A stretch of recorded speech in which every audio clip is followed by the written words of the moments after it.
Hello everyone, I am doctor Surabhi और आज मैं आप लोग से डिस्कस करने वाली हूँ कि हम लोग अपने प्रैक्टिस में रेमेडीज़ को कैसे चूज़ करते हैं। हम लोग का पहला टारगेट तो रहता है कि हम लोग किसी भी बीमारी को पे हम लोग का नहीं रहता है टारगेट की बीमारी हम लोग देखें। हम लोग पेशेंट को देखते हैं और हम लोग फर्स्ट पेशेंट को ट्रीट करते हैं, ना कि किसी बीमारी को। और जब हम लोग पेशेंट को ट्रीट करते हैं तो जो बीमारी इसको नहीं भी दिख रही है, जो उसके अंदर है, वो भी क्योर होने लगती है। तो आज यही हम बात करने वाले हैं। हम लोग के होम्योपैथिक में ना, जब हम लोग कोई भी पेशेंट को देखते हैं तो हम लोग के 3 टारगेट्स रहते हैं। 3 पॉइंट पे हम लोग हमेशा फोकस करते हैं। पहला, पेशेंट की पर्सनालिटी क्या है।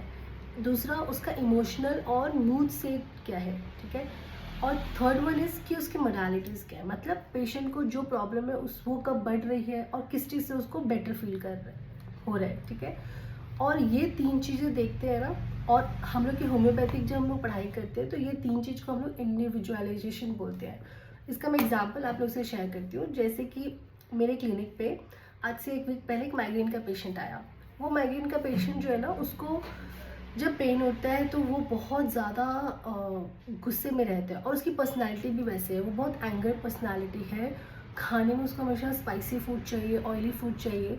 और उसकी लाइफ भी बिल्कुल अनस्टेबल रहता है, ना उठने का टाइम ना सोने का टाइम।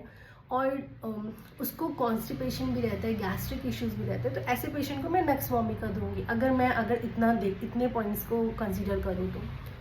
अभी मैंने 2 दिन पहले एक और माइग्रेन पेशेंट को देखा जो कि बहुत ज़्यादा इमोशनल पर्सनैलिटी है। और वो छोटी छोटी बात पे रो देना, अपना केस बताते बताते रो देना, और उसको रोकर अच्छा लगता है। तो उसको खुली हवा में पसंद है। तो ये पॉइंट सुन के वो पेशेंट मुझे पल्सटीला की तरफ लेके गया।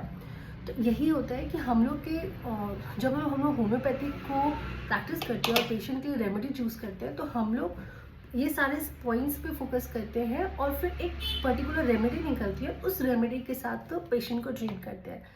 रेमेडी सेलेक्ट कर लेना इतना काफ़ी नहीं है। रेमेडी सेलेक्ट करने के बाद हम लोग पोटेंसी पे ध्यान देते हैं कि पोटेंसी कौन सा जाएगा, 30 C, 200 C, 1 M। फिर वो पोटेंसी हम लोग देखते हैं। पोटेंसी के बाद भी हम लोग का काम खत्म नहीं होता है। फिर हम लोग रेपिटेशन पे देखते हैं कि पेशेंट को कितने देर पे डोज देना है, कितने दिन पे देना है, सिंगल डोज पे काम करना है, 2 डोज देना है, 3 डोज देना है। और फिर धीरे धीरे हम लोग पेशेंट के सिम्टम्स में सुधार देखते हैं। और फिर धीरे धीरे हम लोग को पोटेंसी चेंज करनी है या रेपिटेशन को कम ज़्यादा करना है, वो देखते हैं। इसलिए होम्योपैथिक में कोई भी बीमारी की सेम मेडिसिन नहीं होती है, ये गलत मिथ है।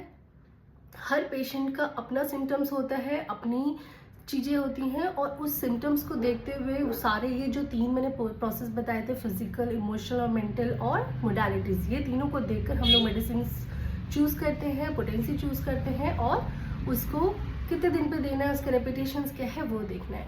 इसलिए अगर ये वीडियो आपको अच्छा लगा हो तो प्लीज़ फॉलो करें और लाइक करें, शेयर करें। Thank you.